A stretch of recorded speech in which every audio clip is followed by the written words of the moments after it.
ஐபிஎல்லே first time CSK play off போகாம வெளியில வந்தாங்க. 2021 ஐபிஎல் ஸ்டார்ட் ஆகிறதுக்கு முன்னாடி எக்ஸ் பிளேயர்ஸான கௌதம் கம்பீர், சஞ்சய் மஞ்சரேகர், ஆகாஷ் சோப்ரா, பிரைன் லாரா இவங்க கிட்டலாம் இந்த வாட்டி சிஎஸ்கே டாப் ஆஃப் தி டேபிள்ல எங்க முடிப்பாங்கன்னு சொல்லி கேட்டிருந்தாங்க.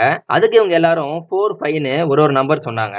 பட் ஆனா சிஎஸ்கே ஃபர்ஸ்ட் பேஸ்ல 7 மேட்ச்ல 5 வின் பண்ணாங்க.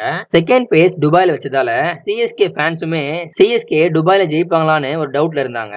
அதுக்கேத்த மாதிரி ஷேவாக்கும் சிஎஸ்கே இந்தியால எவ்வளவுலாம் பெர்ஃபார்ம் பண்ணாலும் துபாயில அவங்க பழைய மாதிரி தான் ஆடுவாங்கன்னு சொல்லியிருந்தாரு. ஆனா அந்த வருஷம் சிஎஸ்கே ஃபர்ஸ்ட் டீமா குவாலிஃபை ஆகி கம்பேக் கொடுத்து அந்த வருஷம் டைட்டிலையும் வின் பண்ணிட்டாங்க.